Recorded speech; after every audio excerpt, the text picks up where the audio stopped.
नमस्कार शेतकरी मित्रांनो, खरीप हंगाम आता अगदी तोंडावर आला आहे आणि प्रत्येक शेतकऱ्याच्या मनात सध्या दोनच मोठे प्रश्न दिसून येत आहेत.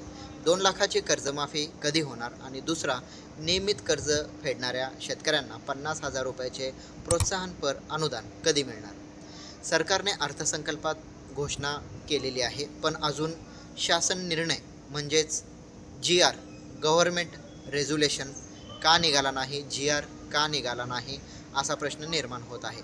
आजच्या व्हिडिओमध्ये आपण यामागचे प्रशासकीय कारण आणि तुम्हाला प्रत्यक्ष लाभ कधी मिळणार याचे सविस्तर थोडक्यात विश्लेषण जाणून घेणार आहोत.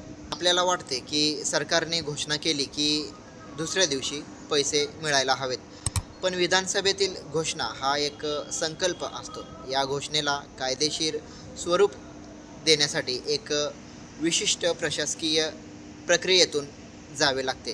थेट जी आर काढता येत नाही, कारण त्यामागचे मोठे आर्थिक आणि तांत्रिक गणित ही सोडवावी लागतात, मिळवून आणावी लागतात. या कर्जमाफीसाठी विलंब होण्याची 3 मुख्य कारणे समोर येत आहेत. पहिलं, राज्यातील 2 लाखाच्या कर्जमाफीसाठी नक्की किती शेतकरी पात्र आहेत आणि 50,000 रुपयाच्या अनुदानासाठी किती जण पात्र आहेत याचा अचूक डेटा सहकार विभागाला गोळा करावा लागतो.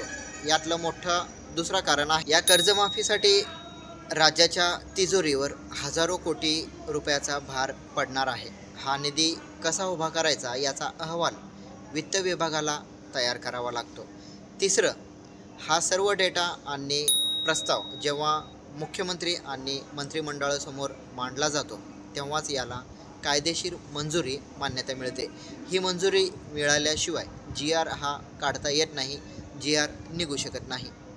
तर शेतकरी मित्रांनो, याचा लाभ कधी मिळणार, एक्सेप्टेड टाईमटेबल काय आहे. कृषी मंत्र्यांनी दिलेल्या माहितीनुसार लाखो शेतकऱ्यांच्या डेटाची छाननी करणे आणि अंतिम मंजुरी घेणे यासाठी अजून साधारण 15 ते 25 दिवस जवळजवळ लागू शकतात.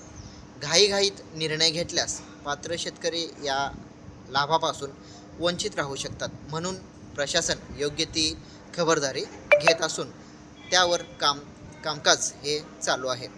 तर शेतकरी मित्रांनो, जरी थोडा प्रशासकीय वेळ लागत असला तरी सरकार यावर वेगाने काम करत आहे. जसा या कर्जमाफीचा अधिकृत जी आर निघेल तशी सर्वात पहिली माहिती आम्ही तुमच्यापर्यंत पोहोचवण्याचा प्रयत्न करू. यासोबतच आपण हा व्हिडिओ थांबवणार आहोत. ही माहिती व्हॉट्सअप ग्रुपवर शेअर करू शकता. अचूक माहिती पुढची अपडेट येईपर्यंत, तोपर्यंत पुन्हा भेटू पुढच्या व्हिडिओमध्ये. तोपर्यंत जय जवान जय किसान.